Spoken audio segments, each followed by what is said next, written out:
Assalamualaikum warahmatullahi wabarakatuh. Waalaikumsalam. Alhamdulillahirabbil alamin. Nahmaduhu wa nasta'inuhu wa nastaghfiruh wa na'udzubillahi min syururi anfusina wa min sayyiati a'malina.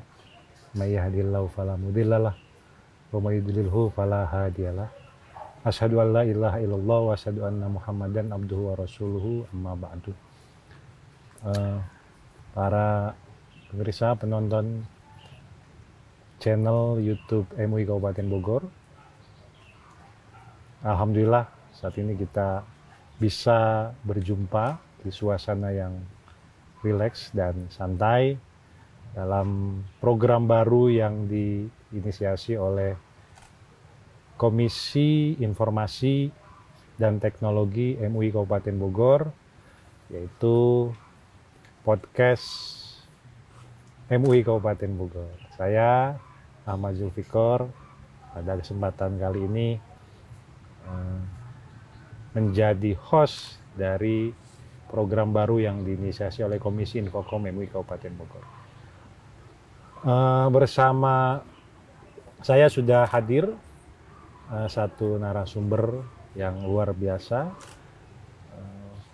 ajengan muda, kiprahnya di bidang riset manuskrip sudah sangat luas, dan kami beruntung sekali pada sore hari ini berkesempatan untuk menggali ilmu dari beliau. Beliau adalah Akang Muhammad Ginanjar Sa'ban. Gimana Kang? Alhamdulillah Sehat, ya? Kang Ajengan Zulfikor. Sehat Baik. ya? Sibuk rupanya nih. Nggak ada, begini saja. Alhamdulillah. Jadi gini Kang, apa namanya, ini podcast kita nih baru. Kita sedang mencoba untuk membuat konten-konten yang apa ya, sifatnya ilmiah mungkin dan mengedukasi juga. Ya. Untuk kesempatan pertama di podcast ini, materi pertama yang coba akan kita buka karena kita tinggal di Bogor, kemudian MUI kita juga MUI Kabupaten Bogor, kita ingin menggali sanad keilmuan ulama-ulama Bogor. Apa namanya, dimulai dari tokoh-tokoh utamanya siapa, kemudian jejaring ulama Bogor yang apa namanya berkembang pada saat itu siapa saja, murid-muridnya kemudian siapa, dan tentunya nanti apa namanya kita juga ingin mencari informasi tentang guru-guru dari ulama-ulama Bogor yang berpengaruh tersebut, nanti muaranya kemana gitu. Karena perlu panjang lebar, sepertinya kita langsung saja meminta Kang Ginanjar, saya manggilnya Kang aja ya. Oke. Karena beliau dari Sunda juga sama seperti saya, untuk apa namanya mencoba memberikan pencerahan kepada kita terkait ulama-ulama Bogor yang menjadi rujukan para santri pada waktu itu dan memiliki pengaruh yang luar biasa khususnya di wilayah Bogor. Ya. Mana Kang Ginanjar? Terima kasih Kang Ajengan Zulfikor. Ini kesempatan yang luar biasa. Saya merasa terhormat kita bisa ngopi bareng di podcast MUI Kabupaten Bogor ya. Memang tema yang kita diskusikan ini termasuk tema yang penting dan termasuk satu hal yang perlu sekali dan penting sekali untuk diketahui oleh kita, khususnya oleh para tholabul ilmi di sini. Kita berbicara tentang jaringan ulama mereka, tentang sanad keilmuan mereka, karena dengan begitu kita jadi mengetahui peta. Kita mengetahui peta, kita jadi mengetahui bagaimana konfigurasi pemikiran Islam, sejarah perkembangan dakwah Islam yang dulu dilakukan oleh para pendahulu kita itu seperti apa, identitasnya seperti apa, ideologinya seperti apa, manhajnya seperti apa, tokoh-tokohnya siapa saja, dan karya-karya mereka itu seperti apa. Agar apa? Agar kita generasi sekarang ini itu memiliki ketersambungan. Jadi apa yang kita lakukan itu sama dengan yang mereka lakukan, on the track lah. Jadi kita tidak melakukan hal-hal itu dengan manhaj yang berbeda dengan para pendahulu kita. Betul. Itu pentingnya kita menggali sejarah, kita menggali tadi itu ya jaringan sanad keilmuan ulama-ulama kita masa dulu itu, agar kita ini tidak menjadi semacam generasi yang durhaka. Atau boleh kita bilang generasi yang tak tahu diri. Jadi dulu itu para pendahulu kita sudah membangun rumah peradaban Islam itu modelnya seperti ini, nah, maka sudah selayaknya kita yang hidup generasi sekarang itu meneruskan. Betul. Kalaupun kita ingin mengembangkan, maka kembangkanlah dengan track yang tidak jauh melenceng dari apa yang telah mereka pancangkan, apa yang telah mereka create dan mereka gariskan gitu ya. Berbicara tentang jaringan ulama di Bogor, di sini wilayah Bogor secara umum, kota dan kabupaten, ini memang Bogor ini punya keistimewaan tersendiri kan. Karena Bogor ini kita bisa sebut sebagai melting point. Jadi titik temu dari berbagai kawasan. Jadi kita bisa lihat nanti peta jaringan ulama Bogor ini ada yang tersambung dengan Betawi, ada yang tersambung dengan Priangan, ada yang tersambung dengan Banten, ada yang tersambung juga dengan Timur Tengah. Nah, jadi di Bogor ini berbagai arus ini bertemu. Jadi misalkan nanti ada ulama-ulama yang memang secara sanad keilmuannya menyambung dengan ulama-ulama Betawi. Misalkan di Betawi ada satu ulama besar yang menjadi bahasanya pilar tradisi keilmuan Islam di sana pada akhir abad ke-19 dan awal abad 20, namanya Sayyid Utsman bin Yahya. Sayyid Utsman bin Yahya ini seorang mufti ya, mufti Batavia pada masa itu, wafatnya tahun 1913-an. 1913-1914 kurang lebih. Itu punya banyak sejumlah murid yang berasal dari wilayah Bogor di sini. Lalu misalkan yang berasal dari wilayah Priangan. Priangan ini kan ya mencakup Cianjur, kemudian mencakup Bandung ya, dan mencakup di timur ada Tasik, ada Garut dan lain sebagainya. Ini ternyata banyak ulama-ulama yang dari Bogor itu yang menjadi murid-murid ulama besar yang menjadi pilar, menjadi tiang utama sanad keilmuan ulama Priangan, ulama Sunda secara umum. Misalkan ada kita kenal nama Ajengan Gentur ya, atau Mama Ki Ahmad Syatibi dari Gentur Cianjur, itu maha guru ulama Sunda pada zamannya, akhir abad 19 awal abad 20, beliau wafat tahun 1947. Itu banyak sekali murid-murid beliau yang kemudian berada di Bogor di sini. Lalu juga kita tidak boleh melupakan ketika berbicara tentang jaringan keilmuan ulama Bogor itu dengan Banten. Wilayah yang berada di sebelah barat Bogor dan berbatasan langsung di sini ya. Lalu ada irisan wilayah di sini antara Sunda Priangan dengan Banten ya. Ya seperti Jasinga, Lewiliang, itu kan wilayah-wilayah irisan antara Banten dengan Bogor.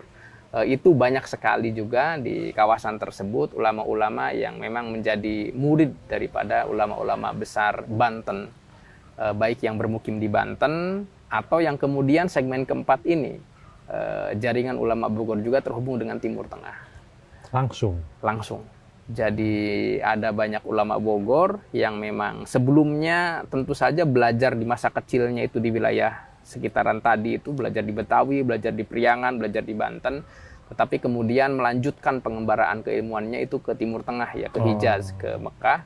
Di sana mereka berguru kepada para ulama Nusantara yang mengajar di sana.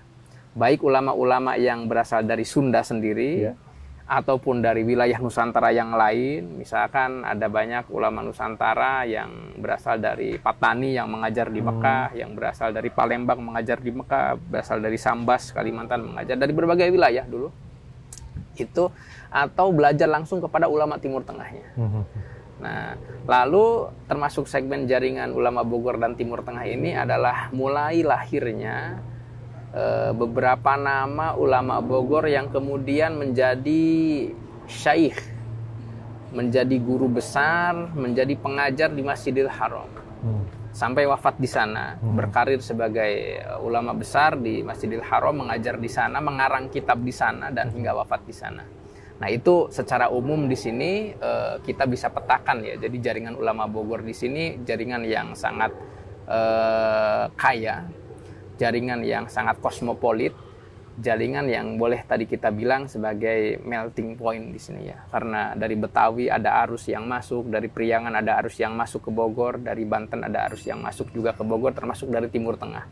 Timur Tengah ini boleh kita bicarakan tadi itu, ulama-ulama Nusantara yang mengajar di Mekah, atau ulama-ulama yang mengajar di Mekah, atau ada juga satu segmen di sini ulama dari Timur Tengah, tepatnya dari Yaman, dari Hadramaut ya.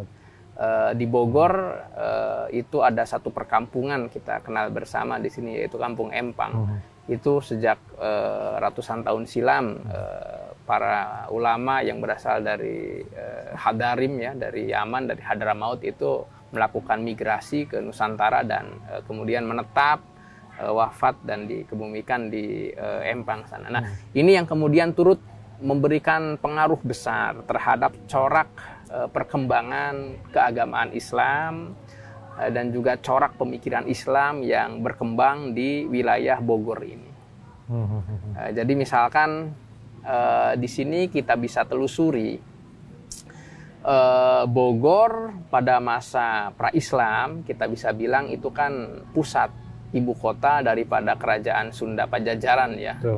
Nah, sebagai ibu kota tentu di sini satu wilayah yang besar, satu wilayah yang di sana bukan hanya orang Sunda yang tinggal, tetapi saya yakin ada juga suku-suku bangsa lain yang juga menetap di ibu kota kerajaan Pajajaran ini. Lalu Bogor ini terkoneksi juga dengan jalur dagang internasional. Pajajaran itu punya pelabuhan internasional, yaitu Kalapa. Pelabuhan terbesarnya Kalapa ya, yang sekarang menjadi Jakarta. Itu arus lalu lintas niaga, dagang, arus lalu lintas pergerakan manusia, jadi bertransportasi itu melalui sungai ya. Jadi dari Kalapa masuk ke aliran sungai, ada banyak beberapa sungai, diantaranya yang terkenal kan Ciliwung ya, Cisadane. Nah, Cisadane kan di Tangerang memang muaranya. Di sini Kalapa salah satu titik terpenting dari pelabuhan niaga internasional, termasuk salah satu titik utama jalur rempah yang kita sebut. Jadi jalur dagang dunia itu kan ada dua. Ada jalur dagang internasional, itu jalur dagang darat, disebut dengan jalur sutra, dari Cina nyambung sampai ke Eropa kan. Ada juga jalur dagang itu jalur dagang laut yang disebut dengan jalur sutra tadi itu. Jalur rempah, maaf ya. Jalur rempah. Nah, di antara salah satu pelabuhan penting pada masa peralihan dari pra-Islam ke Islam di Nusantara ini adalah pelabuhan Kalapa, Sunda Kalapa, yang itu adalah miliknya Sunda Pajajaran. Sebagai sebuah pelabuhan besar, itu sifatnya terbuka kan. Jadi ada banyak bangsa-bangsa lain yang tinggal di sana, berniaga di sana, bermuamalah di sana, dan di sana sudah didapati ada banyak komunitas Muslim ya, yang melakukan transaksi niaga dengan orang-orang Sunda Pajajaran pada saat itu. Baik, Kang Ginanjar, tadi kita sempat terhenti sebentar, ada azan. Lanjut, tadi Kang menyampaikan kita sejarah Kabupaten Bogor, wilayah Kabupaten Bogor di masa silam begitu luar biasa. Tadi disebutkan juga bahwa wilayah Bogor ternyata strategis, dekat dengan wilayah daerah yang bernama Kalapa yang menjadi pusat perniagaan dan pusat pergerakan manusia pada waktu itu. Kemudian ini akan belum selesai nih. Tadi sempat terhenti, coba dilanjutkan lagi. Gimana tuh? Ini belum ketemu ininya soalnya muaranya nanti mau kemana? Iya, karena nanti membicarakan Kalapa sebagai pelabuhan dagang internasional punyanya Pajajaran ini terkait dengan sejarah perkembangan Islam di Tatar Sunda dan secara khusus di Bogor ya. Misalkan ada satu tinggalan manuskrip yang ditulis pada zamannya Pajajaran akhir, itu Bujangga Manik namanya. Jadi Bujangga Manik ini tahun 1497-an, sekitar itu ya. Yang jelas akhir abad ke-15 ketika Pajajaran masih eksis, melakukan pengelanaan perjalanan ke wilayah Sunda, lalu ke Jawa sampai ke Bali. Itu menjadi data penting ya tentang karya tulis pada masa Pajajaran yang masih bisa kita akses. Jadi ditulis dalam bahasa Sunda kuno, aksara Sunda kuno, berisi catatan perjalanan Bujangga Manik. Bujangga Manik ini seorang bangsawan Sunda, tetapi beliau Bujangga Manik ini juga seorang yang pecinta ilmu dan sekaligus seorang pengelana gitu ya, pencari kesejatian lah. Itu dituliskan di sana bagaimana kondisi Jawa dan Sunda pada masa transisi peralihan. Jadi ketika Demak mulai besar ya, dan yang menarik di sini tidak ada resistensi konflik yang disampaikan oleh Bujangga Manik terkait orang-orang Sunda Pajajaran dengan Islam di sini. Artinya apa? Artinya dulu memang antara agama meskipun berbeda itu, tetapi dari dulu kita punya modal besar bisa hidup rukun dan berbineka, berdampingan gitu ya. Dan ini menunjukkan watak kosmopolitanisme tadi itu. Lalu yang kedua, misalkan ada naskah lain di sini yang ditulis pada abad ke-17 misalkan ya, 1600-an. Tetapi itu kebanyakan dari Banten ya, memang dari Banten. Tetapi ada satu misalkan sanad, ada satu manuskrip di sini yang berisi sanad atau silsilah tarekat Syatariyah. Itu yang berasal dari Jasinga. Dari Jasinga, jadi Syatariyah masuk ke Nusantara ini itu berkembang melalui satu tokoh besar yang bernama Syekh Abdul Rauf Singkel. Syekh Abdul Rauf Singkel ini ulama besar Aceh, wafatnya 1693 dan beliau ini adalah ulama yang pertama kali menulis kitab tafsir Al-Quran lengkap dalam bahasa Melayu Nusantara ya, Jawi, bahasa ulama Jawi. Nusantara Iya, yang pertama kali menulis Al-Quran secara lengkap, tafsir Al-Quran secara lengkap. Judulnya adalah Turjumanul Mustafid. Lalu yang kedua, Syekh Abdul Rauf Singkel juga yang menulis kitab fikih muamalah mazhab Syafi'i terlengkap pertama, Mir'atut Tullab. Jadi kita bisa bayangkan bagaimana kepakaran dan kealiman Syekh Abdul Rauf Singkel di sini. Beliau itu murid daripada seorang mujaddid dunia Islam abad ke-11 Hijri namanya Syekh Ibrahim Al-Qurani, berasal dari Madinah, wafat di Madinah 1690, dan juga murid daripada Syekh Ahmad Al-Qushasyi. Nah, lalu Syekh Abdul Rauf Singkel ini itu punya salah satu murid utama yang berasal dari Jawa di sini dan wafatnya di Priangan di Sunda, yaitu di Pamijahan. Nah, kita kenal namanya Syekh Abdul Muhyi dari Pamijahan. Nah, Syekh Abdul Muhyi ini punya anak murid dalam silsilah ini namanya adalah Syekh Abdul Syakur. Syekh Abdul Syakur, putra Abdul Muhyi. Lalu Abdul Syakur ini dicatat di sana punya murid juga yang berasal dari Pamijahan di sana. Namanya kalau tidak salah Mas Bagus Jabin atau Mas Bagus Hasan. Ini manuskrip ditulis oleh generasi murid setelah Mas Bagus Jasinga tadi itu. Tetapi yang jelas Mas Bagus yang dari Jasinga ini itu hidup sebagai generasi cucu muridnya Syekh Abdul Muhyi Pamijahan.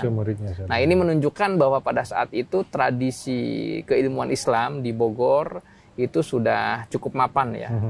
Termasuk di Jasinga kan, wilayah perbatasan dengan Banten, itu adanya manuskrip yang kemudian memention nama Jasinga ini. Lalu yang kedua diantaranya lagi adalah sosok ulama yang berasal dari Cianjur, Banten. Cianjur, Banten. Ada namanya Syekh Abdullah bin Abdul Qohar Al-Bantani, tetapi dinisbatnya itu Al-Ma'u Anjuri, Ma'anjur, Cianjur. Oh, Ma'anjur. Ma'u Anjur ya. Itu hidup di abad ke-18, Kang. Jadi kalau Syekh Abdul Muhyi itu abad ke-18 awal, 1730-an wafatnya ya. Nah, kalau Syekh Abdullah bin Abdul Qohar di sini 1750-an, itu hidup di masa pemerintahan Sultan Banten Sultan Arif Zainul Ashikin ya. Itu juga punya beberapa murid yang diantaranya adalah berasal dari Bogor. Nah, tetapi memang di sini yang harus menjadi tugas kita, yang harus kita garap secara serius, itu menggali sumber-sumber sejarah perkembangan keislaman di wilayah Bogor, terutama sumber-sumber tertulis di sini ya, berupa manuskrip, berupa dokumen-dokumen, berupa arsip pada kurun masa tadi itu, kurun masa abad 16, 17, 18. Karena ketika kita bicara kurun masa abad 19 itu sudah terhitungnya banyak, melimpah ruah ya, baik arsip-arsip Belanda ataupun juga peninggalan karya tulis ulama itu sendiri. Kita bisa bilang misalkan ada beberapa dokumen di sini yang merekam beberapa sosok ulama yang berasal dari Bogor di kurun masa awal abad 19. Misalkan ada Syekh Mustafa Bakri, Tubagus Mustafa Bakri, yang dimakamkan di Bantar Jati Kaum ya, kalau tidak salah ya, di kota Bogor itu. Itu sosok yang sangat penting ya, karena beliau hidup di peralihan abad ke-18 ke awal abad 19. Lalu kita juga bisa misalkan mendapatkan jejak arsip manuskrip yang memention beberapa nama ulama Bogor, diantaranya adalah Kiai Asy'ari Bakom. Nama Bakom. Jadi Mama Bakom itu terekam namanya dalam manuskrip yang ditulis oleh Abu Bakar Jayadiningrat. Abu Bakar Jayadiningrat itu pada tahun 1887.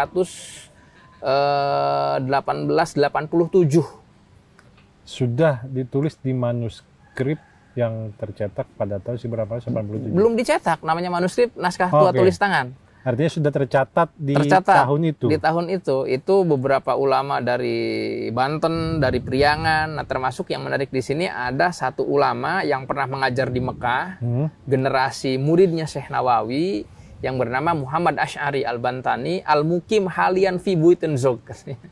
Itu Mama Bakom. Mama Bakom.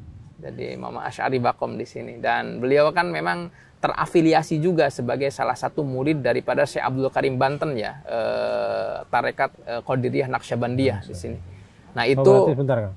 Berarti Mama Bakom ini murid langsung dari Syekh Nawawi. Murid langsung Syekh Nawawi. Murid juga dari Syekh Abdul Karim Banten. Betul. Dan di Mekahnya itu bisa dibilang selain murid itu sifatnya ya juniornya. Jadi seangkatan dengan adik-adiknya Syekh Nawawi. Jadi Syekh Nawawi Banten di Mekah itu punya beberapa adik ya. Di antaranya ada Tamim yang menjadi bos pengurusan haji.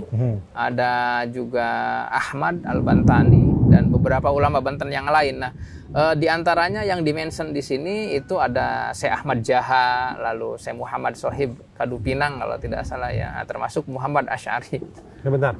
Berarti kalau tertulis di dalam manuskrip berarti memang masyhur sekali ya? Masyhur sekali.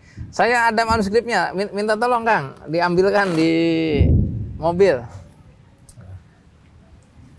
Masyhur sekali ya? Di jok belakang ada di kantong hitam. Punten Kang. Sampai ditulis di dalam manuskripnya Abu Bakar Jayadiningrat. Dan Abu Bakar itu menulis itu kemudian dikutip oleh Snok Khurgronya. Jadi Snok Khurgronya kan punya satu buku tentang sejarah Mekah kan. Nah, jadi Mekah pada akhir abad 19. Nah itu disebut beberapa ulama-ulama Nusantara yang mengajar dan punya pengaruh besar di Mekah itu berbasis kepada data-data yang ditulis dalam manuskripnya Abu Bakar Jayadiningrat itu. Nah, di antaranya dimention ada namanya Kiai Asy'ari dari Bakom itu. Ya, di antara ulama Bogor yang juga tercatat dalam arsip-arsip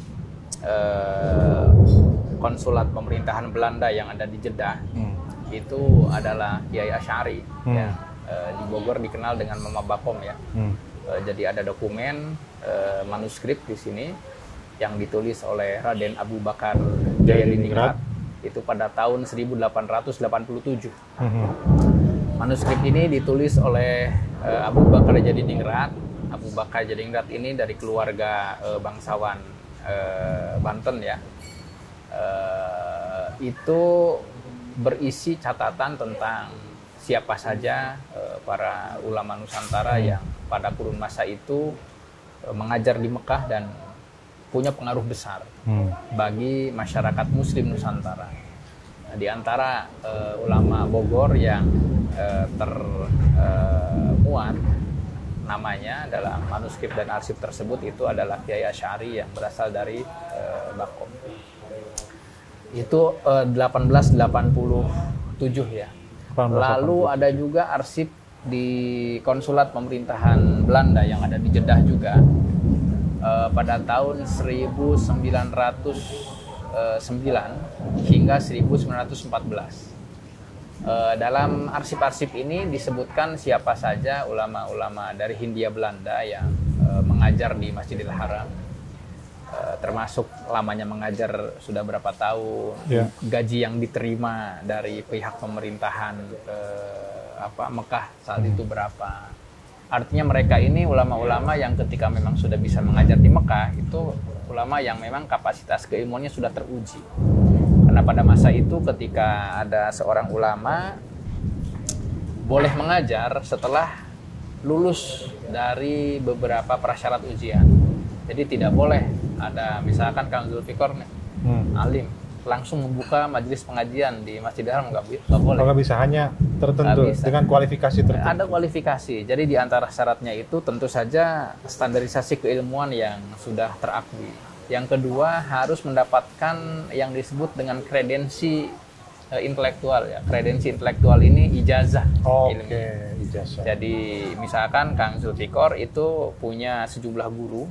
Guru-gurunya Kang Zulfikar ini ulama-ulama yang memang terakui kapasitas dan kapabilitasnya mengajar di Mekah, dan guru-gurunya Kang Zulfikar itu memberikan surat pengakuan kalau mereka-mereka itu telah mengizinkan Kang Zulfikar untuk boleh mengajarkan apa yang mereka ajarkan sebelumnya kepada Kang Zulfikar. Mama Bako masuk ke sini? Iya, masuk dong. Nah, itu yang berapa kedua. Yang ketiga di antara syaratnya itu ketika mendapatkan lisensi ya. Jadi surat izin mengajar dari yang disebut Hay'ah Kibarul Ulama atau Dewan Ulama Senior yang mereka membawai aktivitas pengajaran di lingkungan Masjidil Haram. Oh, berarti tetap ada yang mengatur ya, berarti Masjidil Haram. Jadi tidak bisa sembarangan. Iya dong. Kemudian makanya, ada lembaga yang mengawasi juga. Ada yang mengawasi. Jadi ada semacam isyraf musyrifnya ya. Berarti betul-betul terjaga ya? Betul-betul terjaga. Nah, di antara yang tercatat mengajar dengan kriteria yang demikian ketat seperti tadi itu ada ulama dari Bogor. Nah, generasi setelahnya Mama Bakom yaitu Syekh Mukhtar bin Atharin Al-Bogori, atau yang kita kenal sebagai Raden Mukhtar bin Raden Natanagara Bogor. Jadi yang menarik di sini, Syekh Mukhtar itu bukan hanya tercatat sebagai pengajar di Masjidil Haram. Karena beliau itu ketika kita lihat jejak karyanya itu ditulis dalam 3 bahasa kan. Wow. Ada karya-karya yang ditulis dalam bahasa Arab. Di antaranya itu Takribul Maqsad fil Amal Birrubu Al-Mujayyab. Itu dalam bidang astronomi. Falak ya? Falak. Itu karya merupakan resum dan juga ringkasan dari apa yang Syekh Mukhtar dapatkan dari gurunya. Namanya Syekh Sulaiman Zuhdi An-Naqsyabandi. Itu dalam titi mangsa jika tidak salah karya ini diselesaikan 1898 di Mekah dalam bahasa Arab. Lalu yang kedua diantaranya karya yang ditulis dalam bahasa Arab oleh Syekh Mukhtar itu adalah fatwanya atau himpunan fatwanya. Ada juga karya yang ditulis Syekh Mukhtar itu dalam bahasa Melayu.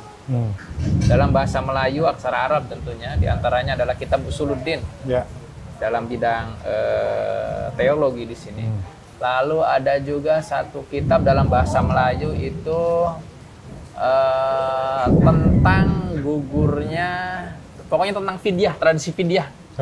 Nah, jadi fidyah orang meninggal, ya kan? Itu gimana? Ada sholat yang belum terqadha, ada puasa yang belum terqadha, itu kan ada tradisi kemudian difidyahi gitu ya. Nah, Syekh Mukhtar menulis tentang masalah ini. Termasuk yang menarik di sini kan, itu Syekh Mukhtar punya satu karya dalam bahasa Arab yang sempat kemudian membuat geger publik ulama yang ada di Mekah saat itu. Judulnya kitab tentang belut. Kitab As-Sawa'iq Al-Muhriqah Lil Auham Al-Kadhibah fi Bayani Hilil Belut. Nah, jadi kitab ini ditulis oleh Syekh Mukhtar untuk merespon stereotip atau pandangan yang kurang benar dari masyarakat Timur Tengah terkait orang-orang Sunda. Orang Sunda itu di antara tradisi mereka ketika pergi haji, zaman sekarang kan kalau mau pergi haji beli beras kan tinggal ke supermarket. Zaman dulu harus bawa, Pak. Bawa berasnya, bawa lauknya. Di antara lauk yang suka dibawa oleh orang Sunda itu Belut. Ikan yang diasap itu loh, daging yang diasap. Jadi ikan asin seperti itu ya, atau dendeng. Termasuk di sini belut yang dikeringkan. Oleh orang Arab disangkanya belut itu adalah ular. Karena di sana nggak ada belut. Nggak ada belut, nggak punya gambaran, taunya itu ular. Dan akhirnya orang-orang Arab di Mekah itu mengejek orang-orang Sunda itu sebagai bangsa pemakan ular. Dikasih penjelasan. Gitu, menarik, ini terekam di bukunya Michael Lavan ya. Oke. Di disertasinya Michael Lavan tahun 2002. Dan dibolehkan di kitab itu. Nah, akhirnya awalnya dibilang kepada orang-orang yang memandang salah itu, ini bukan ular, ini belut katanya. Tetapi ya tetap karena di sana memang tidak tahu belut seperti apa, taunya ini ular dan diejek. Ini orang Sunda, orang Nusantara ini katanya udah tahu ini haram kok tetap dimakan katanya. Nah, akhirnya untuk menjawab pandangan miring dan tidak benar itu, Syekh Mukhtar kemudian mengarang kitab. Ini menarik bagi saya. Jadi bagaimana Syekh Mukhtar meluruskan sebuah kesalahpahaman itu dengan menulis karya keilmuan. Betul. Ditulis karya dalam bahasa Arab, dijelaskan hukum fikihnya. Dari mulai definisi belut itu apa, termasuk yang menarik di sana itu ada tutut. Ya sejenis lah ya. Ada keong. Iya. Artinya hewan-hewan yang itu menjadi santapannya orang-orang pedesaan di Sunda ya, tetapi mungkin itu tidak ada dalam gambaran orang-orang yang ada di Mekah saat itu. Nah, setelah ditulisnya kitab itu kemudian orang Arab pun menjadi tahu hukumnya kalau itu adalah belut. Ditulis bahasa Arabnya belut, ya belut. Oh, enggak mencoba untuk diarabkan. Dikasih keterangan. Okay. Nah, jadi dikasih keterangan, kata Syekh Mukhtar itu al-belut itu hayawanun naun minal asma. Jenis ikan-ikanan. Bentuknya panjang, kemudian memang mirip ular tapi tidak bersisik, hanya licin. Jadi kasih keterangan seperti itu. Nah, ini bagi saya satu hal yang luar biasa sekali. Lalu selain menulis karya dalam bahasa Arab, bahasa Melayu, Syekh Mukhtar juga menulis karya-karyanya dalam bahasa Sunda. Ada 5 buah kitab, Kang, yang saya data ya, karya-karya Syekh Mukhtar dalam bahasa Sunda yang ditulis di Mekah. Pertama itu Aqaid Ahli Sunnah wal Jamaah, sifat 20. Lalu yang kedua itu Kifayatul Mubtadiin, itu menghimpun seperti Sulamut Taufik ya, ilmu akidah, ilmu syariah, ilmu akhlak buat para pemula. Lalu yang ketiga ada Hidayatul Mubtadiin, tasawuf, itu pengembangan dari kitab Bidayatul Hidayahnya Imam Al-Ghazali. Lalu yang keempat ada juga Hidayatuz Zairin di sini, yaitu fikih manasik haji dan umrah. Lalu yang kelima itu ada satu kitab lagi tentang tata cara dan adab ziarah ke makam Nabi Muhammad. Nah, karya Syekh Mukhtar ini meskipun ditulisnya di Mekah, tetapi dicetaknya bukan hanya di Mekah. Dalam bahasa Sunda ini ya, ada yang dicetak di Kairo. Wow. Di antaranya dicetak oleh percetakan Matbaah Mustafa Al-Babi Al-Halal. Dan ini saya pikir kita harus jaga dokumen-dokumen ini. Sampai sekarang masih ada? Masih ada. Saya ada bawakan. Wow, ada nih, keren. Coba kita lihat. Ini dapat dari mana, Kang? Saya dari Kairo. Saya bawa. Kalau di kita masih ada nggak kira-kira yang jual ini? Wallahu a'lam. Ini Kang baca. Kifayatul Mubtadiin fi ibadati Rabbil Alamin, hartina kacukupan sakabe jalma anu kakara diajarna jalanku mula katuhan jalan maula katuhan. Ini loh, memaula itu menghamba. Kumaula kamaula. Aya di jero na tilunya. Tilu ilmu anu fardu ain. Ini manuskrip berbahasa Sunda, ditulis oleh ulama Sunda, Bogor. Tapi Ditulis Di di Sunda Mekah. sendiri sudah nggak ada nih. Ini adanya tadi namanya di mana? Di Di Mekah. Kairo. Di Kairo. Di Kairo. Kairo di Mesir cuy. Ini ada satu, lalu saya bawakan juga kan. Ini kitab Syekh Mukhtar yang lain. Ini kitab tentang apa kan?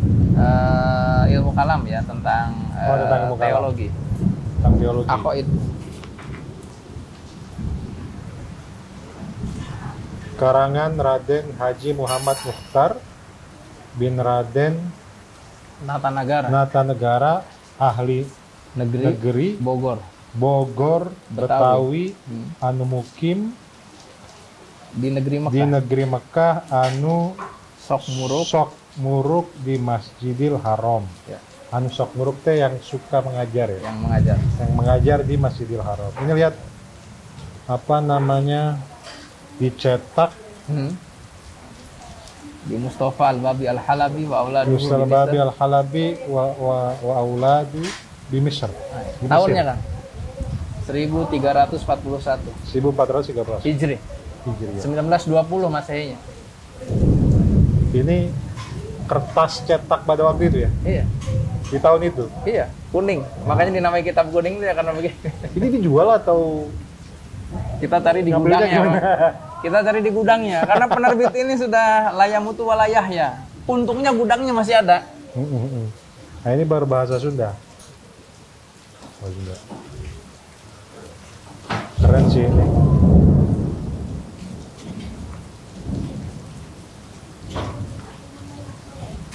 Ini jilid asli ya masih ya. Iya, ini masih asli cetakan tahun 1920 ya. Sekarang berarti 101 tahun.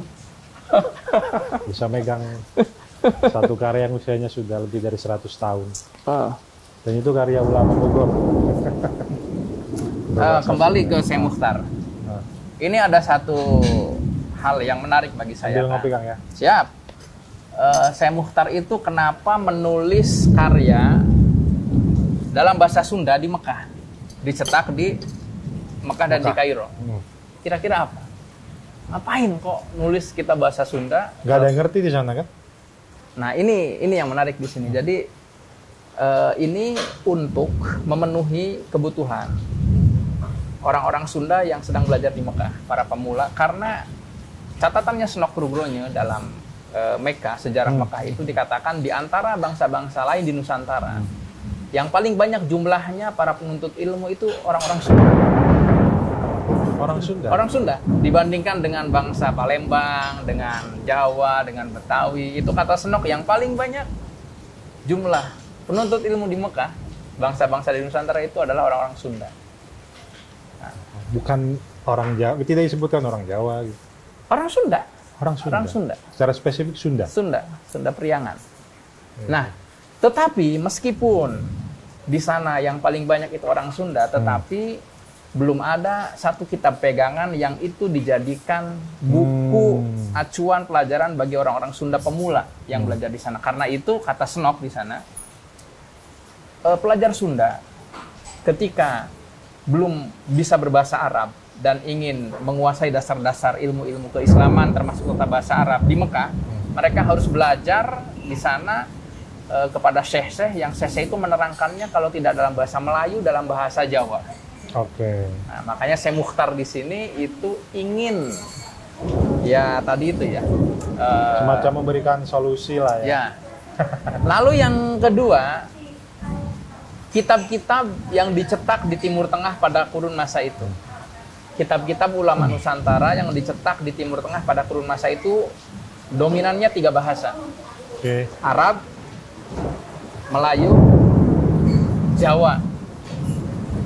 Syekh Mukhtar dengan menulis karya berbahasa Sunda ingin menjadikan bahasa Sunda sebagai salah satu bahasa literasi, bahasa keilmuan, bahasa intelektual yang itu berada langsung di jantung umat Islam yang ada di dunia itu di Mekah dan di Kairo ya. Keren banget. Jadi ingin menjadikan bahasa Sunda itu punya gengsi budaya, gengsi keilmuan. Adanya yang tersebar karya cetak itu. Dan ini kemudian yang tak kalah penting menginspirasi Syekh Mukhtar ini sejumlah murid-murid beliau untuk menulis karya dalam bahasa Sunda Pegon. Oh. Kita list misalkan. Sebelum tahun 1900, karya-karya kitab yang ditulis dalam bahasa Sunda Pegon itu sedikit jumlahnya. Tetapi setelah masa hidup Syekh Muchtar, itu mulai banyak. Dan itu adalah generasi murid-muridnya Syekh Muchtar. Di antaranya ada Kiai Sanusi, Sukabumi. Gunung Poyo. Gunung Poyo. Oh, itu murid Syekh Muchtar. Murid Syekh Muchtar. Lalu ada yang disebut Kiai Ahmad Dimyati, Sukamiskin. Oke. Kawannya Kiai Sanusi ya, ketika di Makkah menulis tafsir Al-Quran dalam bahasa Sunda Pegon. Lalu ada Kiai Nuh Cianjur, ayahnya Kiai Abdullah bin Nuh. Oh, ayahnya. Ayahnya. Itu muridnya Syekh Muchtar dan menulis sejumlah karya dalam bahasa Sunda Pegon. Nah, termasuk di antaranya juga, meskipun bukan muridnya, tetapi mungkin sepantar ya, itu Kiai Syatibi, Gentur. Itu kan banyak juga karya-karya yang ditulis dalam bahasa Sunda Pegon. Nah, ini satu aspek sejarah peradaban Islam di Sunda yang menarik saya pikir, melalui sosok ulama dari Bogor yang bernama Syekh Muchtar Bogor. Lalu Syekh Muchtar ini punya murid yang setelah wafatnya Syekh Muchtar itu menggantikan majelis beliau. Murid ini sekaligus menantunya. Menantu. Namanya Syekh Ahyad. Oke. Nah, Syekh Ahyad itu dari Bogor juga. Syekh Ahyad itu mengajar di Mekah, wafatnya di Mekah juga. Syekh Ahyad ini kemudian punya saudara namanya Kiai Tubagus Zakaria. Itu pada tahun 1930-an bersama-sama dengan Kiai Nuh Cianjur, bersama-sama dengan Kiai Sanusi Sukabumi dan Kiai Zakaria, saudaranya Kiai Ahyad itu mendirikan satu percetakan di Bogor. Namanya Matba'ah Al-Ikhtiyar. Itu adanya di Gang Kepatihan. Tampaknya sekarang udah nggak ada itu percetakannya. Itu percetakan kitab. Iya, percetakan kitab-kitab. Jadi dulu Bogor pada kurun masa tersebut pernah menjadi salah satu pusat tradisi penerbitan dan percetakan kitab-kitab keislaman. Yang kemudian memainkan peran itu adalah Kiai Zakaria tadi itu, saudara daripada Kiai Ahyad. Dan masih murid-muridnya Syekh Muchtar.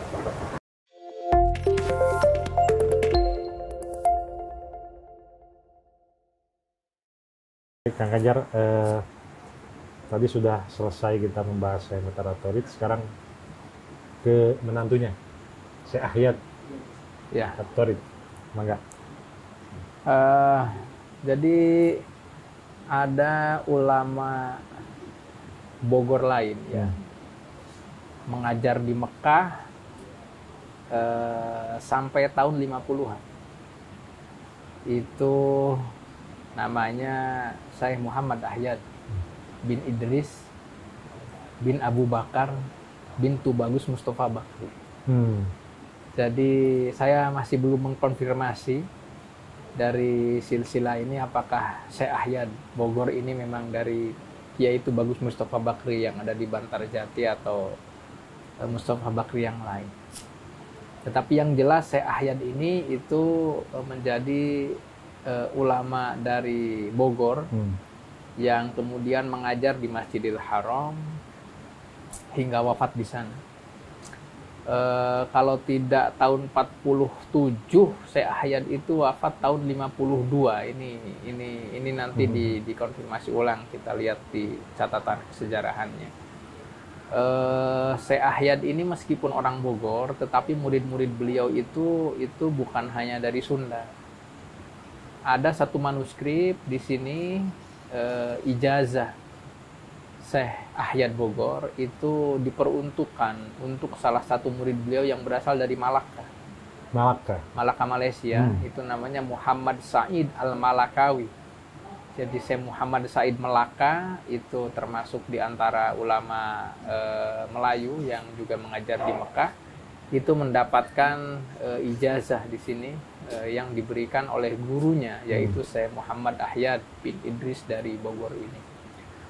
Itu kalau kita bicara beberapa ulama-ulama asal Bogor yang mengajar di Mekah ya. Karena selain Syekh Mukhtar, ada Syekh Ahyad, ada satu lagi yang disebut tetapi saya masih belum menemukan jejak beliau itu siapa, namanya Abdurrahman Al-Bogori. Itu dibilang sebagai murid Syekh Mukhtar Bogor dan juga sebagai santri Syekh Mukhtar yang membantu ya melayani keperluan Syekh Mukhtar di rumah beliau ya. Itu kalau kita bicara tentang jaringan ulama-ulama Bogor yang kemudian terkoneksi dengan wilayah Hijaz atau Timur Tengah.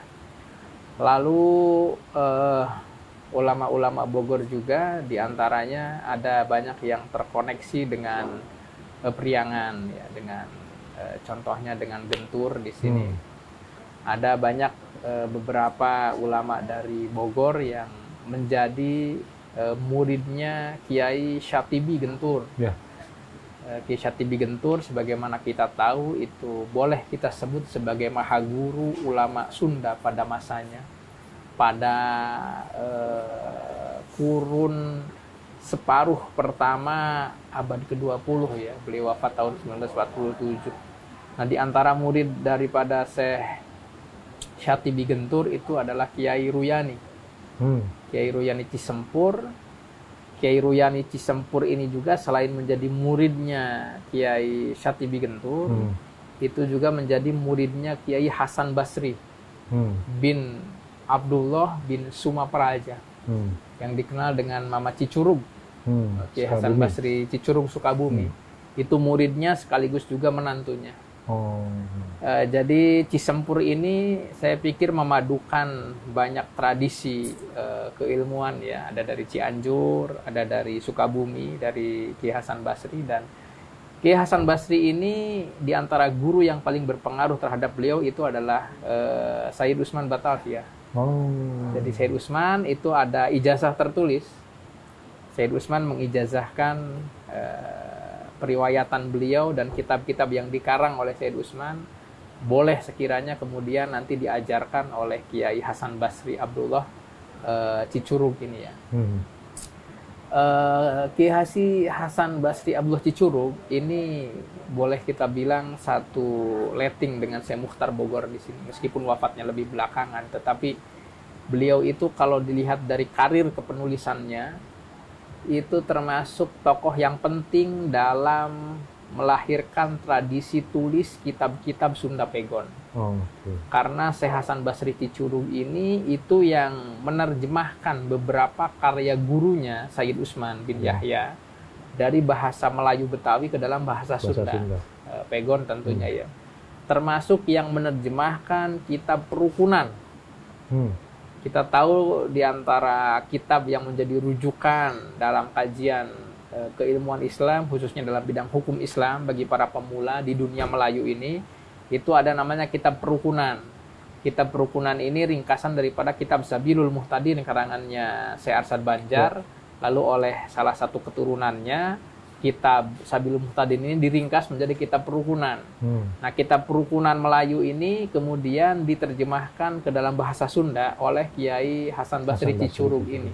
Ada judulnya namanya Babul Minan fi Tarjamah Kitab Farukunan ila Lughah Pasundan. Itu tahun 3, kalau tidak 1929, tahun 31. Lalu Kiai Hasan Basri Abdullah Cicurug juga itu banyak menulis kitab-kitab dalam bahasa Sunda Pegon dan diterbitkan di Mesir. Sama seperti Syekh Mukhtar ya. Saya mendapatkan 3 buah di sini kitab yang ditulis oleh Kiai Hasan Basri Cicurug dalam bahasa Sunda Pegon yang kemudian diterbitkan di Kairo. Di antaranya yang pertama itu adalah Talkhisul Qaulil Hasis. Itu terjemah Sunda Pegonnya kitab Lubabul Hadis karangannya Syekh Jalaluddin As-Suyuti. Jadi Imam Suyuti Lubabul Hadis ini disyarah oleh Syekh Nawawi. Tanqihul Qaul Al-Hasis fi syarah matan Lubabil Hadis. Lalu yang kedua, Lubabul Hadis ini kalau Syekh Nawawi Tanqihul Qaul itu disyarah dalam bahasa Arab. Nah, Kiai Hasan Basri Cicurug ini itu mensyarah kitab Lubabul Hadis ini, judulnya Talkhisul Qaul. Kalau yang pertama Tanqihul Qaul, yang kedua Talkhisul Qaul, itu dalam bahasa Sunda Pegon. Diterbitkan di Kairo ya pada tahun 36-an ya. Itu sudah lama sekali. Nah, itu kemudian punya murid sekaligus menantunya, yaitu Kiai Ruyani. Kiai Ruyani yang berasal dari Cisempur. Nah, termasuk di sini ada Kiai Ruyani menyalin dalam tulisan tangan beberapa risalah yang dikarang oleh Kiai Hasan Basri Cicurug terkait perdebatan masalah-masalah amaliyah masyarakat Muslim Sunda pada saat itu. Jadi pada tahun 20-an, 30-an itu kan sempat ada dinamika pemikiran, perbedaan pendapat antara kalangan tradisionalis dengan kalangan modernis ya. Terkait misalkan apakah ketika mau sholat mengucapkan niat, talafud bin niat, ya kan. Lalu tentang masalah maulidan itu apakah termasuk ya hal yang disebut bid'ah atau bukan. Termasuk di sini adalah masalah apa pengertian bid'ah itu. Nah, itu Kiai Hasan Basri Cicurug menulis karya beberapa risalah untuk merespon perdebatan pemikiran ini, dan risalah ini tampaknya belum diterbitkan, tetapi disalin oleh murid dan menantunya ini, dan oleh murid menantunya ini kemudian risalah ini disalin lagi oleh muridnya, yaitu Kiai Said Khudri yang ada di perbatasan Bogor dan Lebak ya. Itu di antara beberapa arus corak jaringan keilmuan ulama Bogor yang berasal dari Priangan ya, tadi dari Cianjur, kemudian dari Sukabumi. Itu porosnya ya ada di Cisempur ya, di Kiai Ruyani. Kemudian punya putra Kiai Mukhtar bin Ruyani. Beliau juga punya beberapa kitab karangan ya. Lalu ada juga misalkan di barat, di Jasinga. Itu tradisi keilmuan, sanad keilmuan dalam bidang ilmu tata bahasa Arab. Ada salah satu ulama besar dari Jasinga, dari Tenjo ya disebutnya, itu Kiai Ahmad bin Epe Maribaya. Ya, di Maribaya itu termasuk boleh kita bilang Saikhul Alfiyah yang ada di Bogor.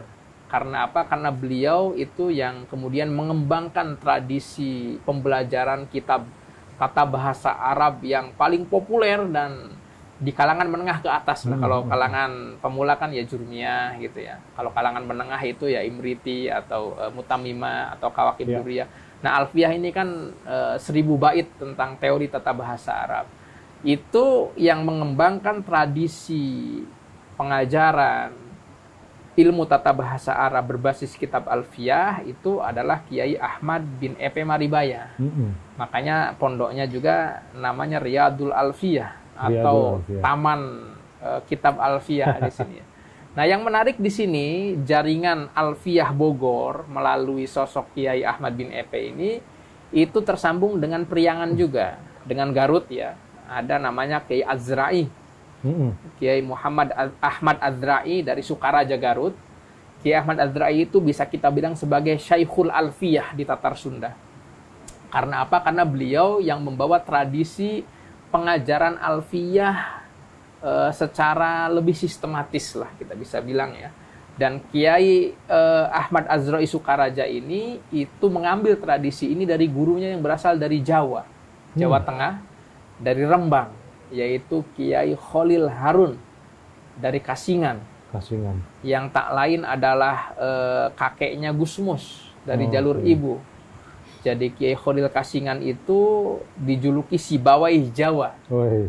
Sibawaih Jawa itu Kiai Khalil Harun Kasingan, wafatnya tahun 1937. Murid-muridnya banyak yang menjadi ulama pakar tata bahasa Arab ya. Di antaranya adalah menantunya yaitu Kiai Bishri Mustafa. Punya syarah juga terhadap kitab Alfiyah dalam bahasa Jawa Pegon. Lalu punya juga murid yang menurun secara khusus kepakaran dalam bidang Alfiyah di sini, yaitu Kiai Muhammadun dari Pondowan Pati, dari Tayu ya. Kiai Muhammadun ini punya putra namanya Kiai Anik Muhammadun. Itu salah satu kiai alim saat ini masih hidup dan punya syarah Alfiyah juga dalam bahasa Jawa. Nah, Kiai Harun ini selain murid-murid yang tersebar di wilayah Jawa, Kang, itu ada salah satu muridnya yang kemudian mengembangkan tradisi Sibawai Jawa ini ke Sunda dan dijuluki Sibawai Sunda, yaitu Kiai Azrai dari Sukaraja Garut ini. Kiai Azrai Sukaraja yang kemudian menurunkan beberapa murid yang menjadi jaringan pesantren Alfiyah di Tatar Sunda. Di antaranya adalah Kiai Kadukawang ya, Kiai Sanja. Kiai Sanja di Kadukawang di Pandeglang, lalu ada Kiai Usman Sadang Garut, Riyadul Alfiyah juga. Lalu ada Kiai di Gasol, Cugenang, Cianjur, itu terkenal sebagai pesantren Alfiyah juga. Termasuk Kiai Ruhiyat. Kiai Ruhiyat Tasik, Cipasung, ayahnya Kiai Ilyas Ruhiyat itu saya dapatkan dari cucu beliau, ada namanya Kang Ahmad Fuad Ruhiyat di Bandung ya, di Ciparai. Itu mengatakan kalau kakek beliau Kiai Ruhiyat itu juga pernah belajar kepada Kiai Azrai yang ada di Sukaraja. Termasuk muridnya di Bogor, yaitu Kiai Ahmad bin Epe dari Maribaya ini, yang ada di Jasinga. Itu menggambarkan betapa kalau Bogor ini koneksi jaringan keilmuannya sangat luas. Ada yang dari arus Betawi, ada dari arus Priangan, ada dari arus Banten, termasuk ada dari arus Jawa ya. Meskipun ya dari Jawa ini melalui penyambung murid-mudidnya yang berasal dari Sunda tadi itu ya. Nah, termasuk yang berasal dari Mekah. Jadi Bogor ini kita bisa bilang sebagai wilayah yang kaya sekali, melahirkan banyak ulama hebat.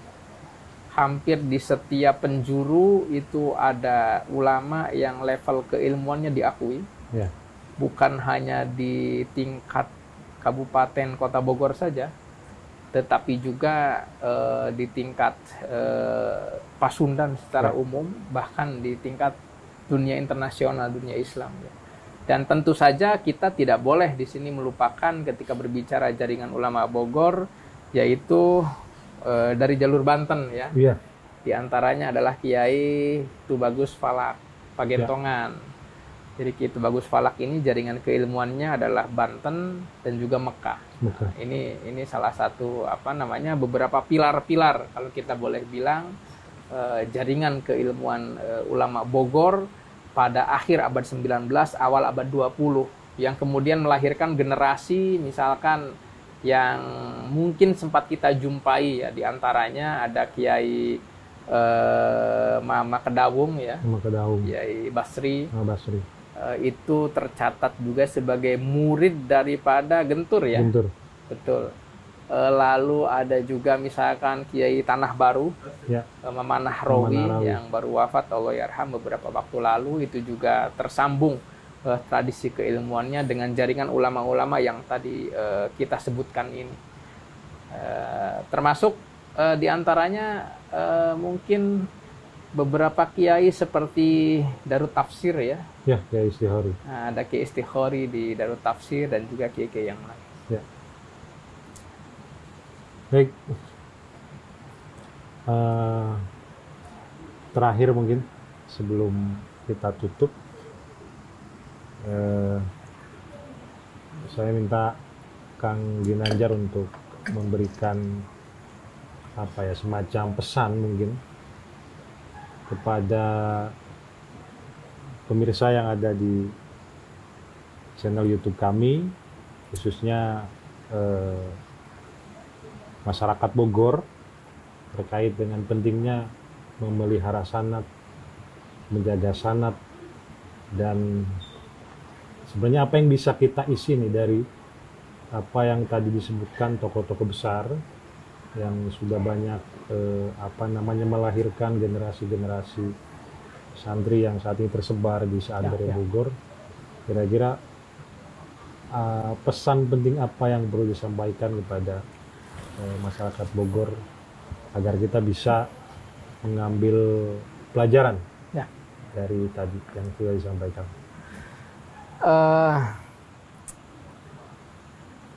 Yang saya pikir penting kita renungkan bersama di sini, Kang Zul, ya, terkait jaringan ulama Bogor yang terkoneksi dengan ulama Sunda, Priangan, Banten, ulama Jawa, ulama Nusantara, bahkan dengan Timur Tengah secara umum.